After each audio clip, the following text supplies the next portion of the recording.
Make ready, friends! We are come to the burn!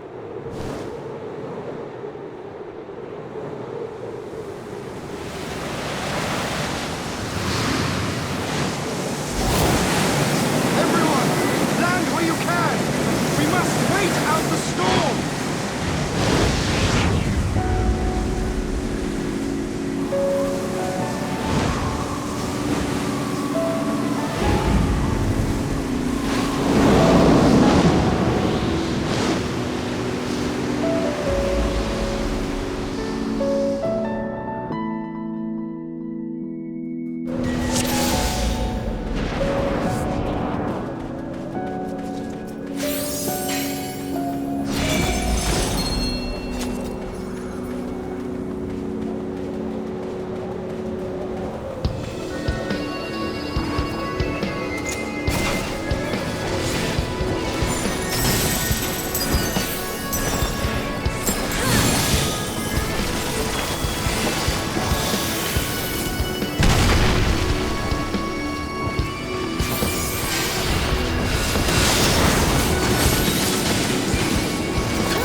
Ah, there you are.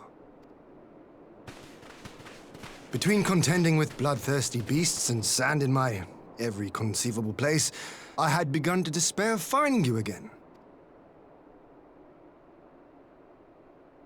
Do you recognize the crashed ship over yonder? Mistress Alizé and I briefly inspected it. It is the vessel that bore Master Alphino away. But there was no sign of him, nor of Maxima and his people.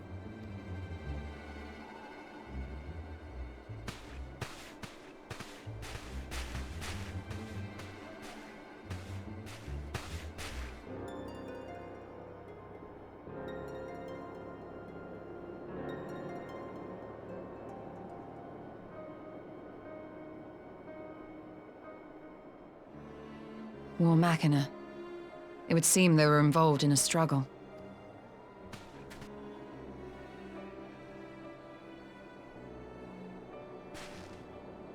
There may be clues. We should split up and search the area.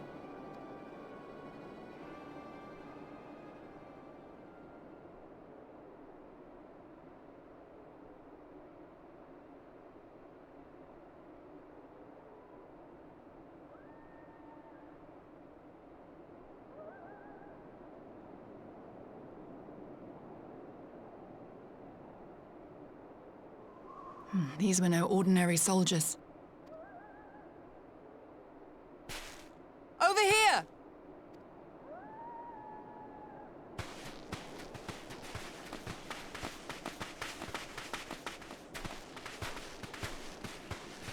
The insignia on this man's uniform identifies him as one of the Emperor's personal guard. Hand-picked soldiers, answering only to the royal family. That would explain why all the casualties are Garlean. They were fighting their own. You're saying the Emperor was behind all this? That Alphino is his prisoner?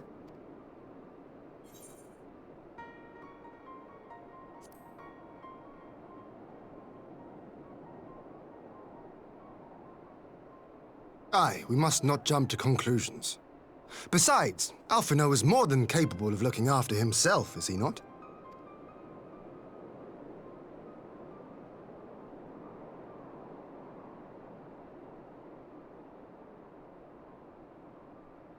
I suggest we return to Doma to consider our options. Whatever happened here, Master Alphino is long gone, and any subsequent search may safely be left in the hands of the shinobi.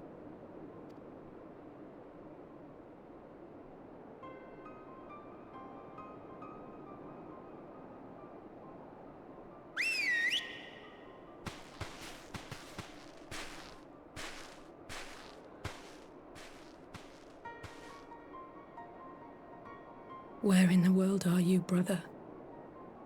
If you die on me, I will never let you hear the end of it.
Lise!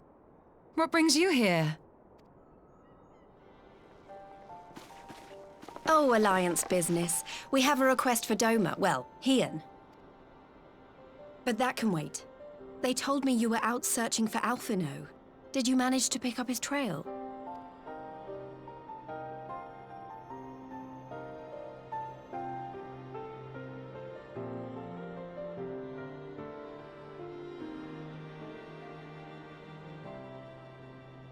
Well, if he wasn't at the crash site, he might still have escaped. We have to keep searching. And we will. Alphino embarked on this journey as an emissary of Dorma, and I hold myself responsible for his safe return. I will have our shinobi in the provinces search for him as a matter of urgency. Chin up, Alize.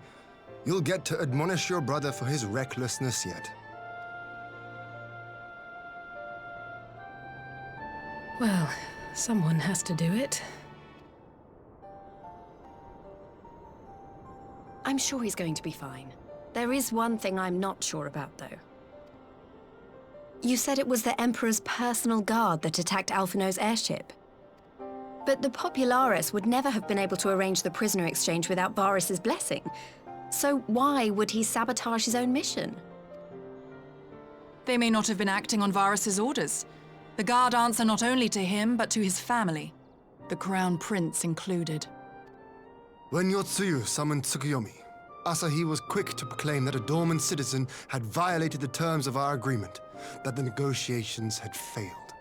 And it is this version of events that is now being repeated across Garlemald. To hear the tale, one would think the prisoner exchange never took place. Plainly, someone is manipulating matters from the shadows, most likely Xenos, or whoever it is that wears his face. Whichever Ascian you mean. We all know the nature of our adversary. The servants of Chaos are true to their name. Their meddling has cost Dorma a chance at peace.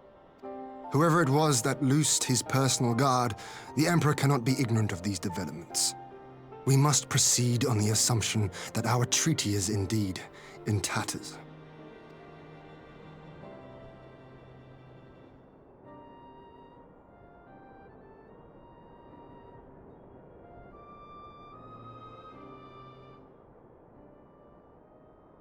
But come, Lys. You have journeyed far.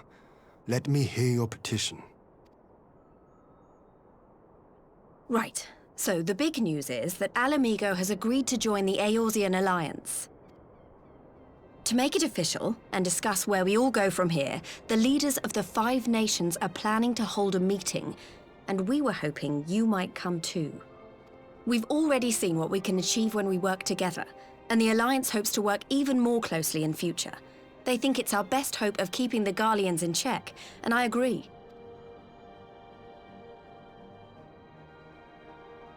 As do I. By coordinating our efforts in the east and west, we may be able to discourage them from committing their forces to a single front. I accept your invitation. I must, however, ask for time to attend to some pressing matters here. In light of recent events, the risk of Imperial reprisals is greater than ever, and I would not leave Dorma unguarded. Ere I depart, I must shore up her defenses. Understood. I'll let the Alliance know. We'll wait to hear from you before setting a date. The meeting's to be held at the Royal Palace in Alamigo, incidentally. Do you remember the way? Well enough. Please assure my hosts that I will not keep them waiting any longer than I have to. Consider it done.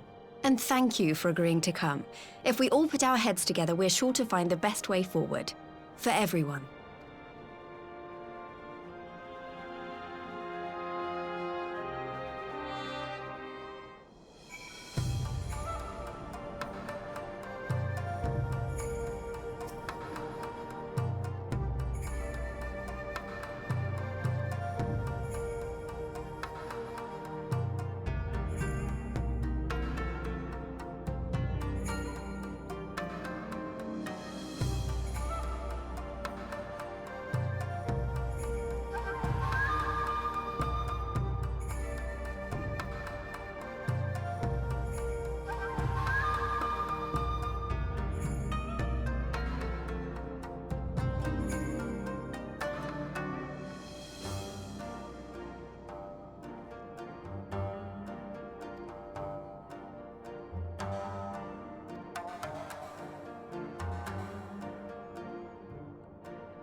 If we are to ready ourselves for invasion, we shall need manpower, provisions, and time, all of which are in notably short supply.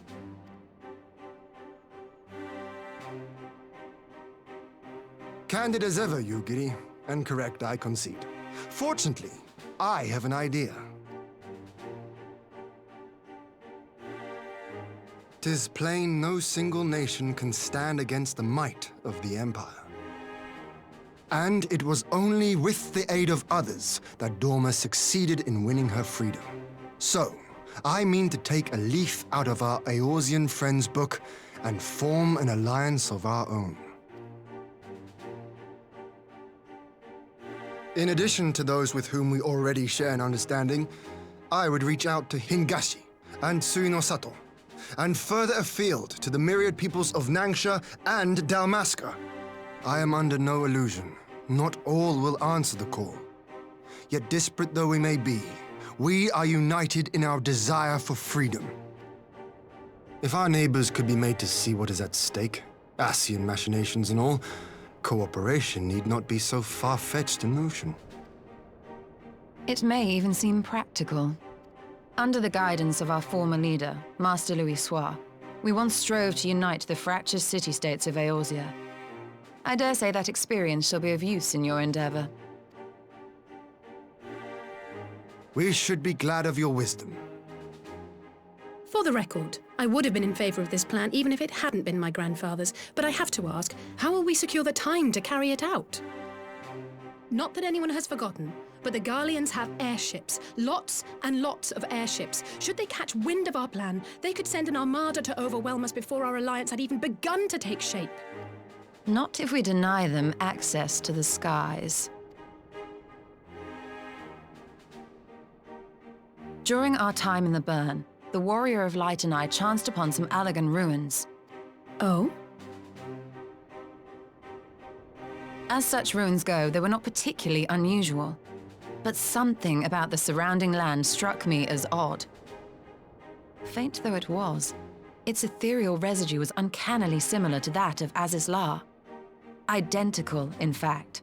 For locations so far removed to share a single etheric signature is all but impossible. I conclude, therefore, that the Allagans created the floating continent with land taken from the Burn. While that is a most intriguing theory, I fail to see what relevance it has to Dorma's defense. Azizlar was enclosed in a powerful energy barrier, impenetrable even to an Agrias-class battleship. It occurred to me that those ruins may have enjoyed similar protection.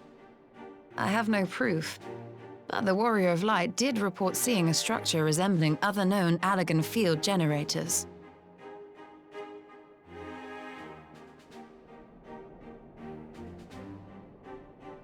All right. But even if we could put up such an energy barrier, it surely wouldn't extend beyond the limits of the Burn. So what's to stop the Garleans flying around it?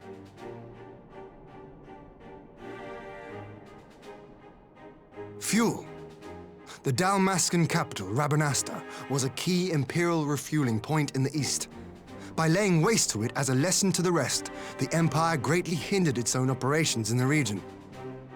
If an Imperial fleet were to advance upon Dorma, it would now have little choice but to travel, as the crow flies, over the Burn.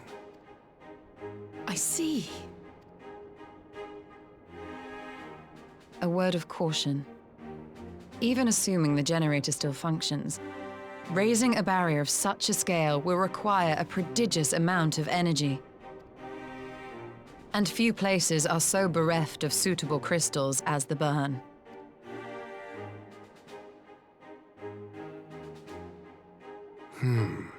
A source of energy. Tell me, did the Allagans make a habit of launching things into the sky? A curious question. Besides Azizlar, I know of only one other notable instance. The Red Moon Dalamud, whose fall triggered the calamity. Just the two occasions, you say? Then I believe I may have a solution to our energy problem. You do? I may. To find out for sure, we would need to visit the Azim Steppe. Which would, I now see, present the perfect opportunity to discuss an alliance with the Zayla tribes. How very neat. What say you then? Shall we see whither this road leads?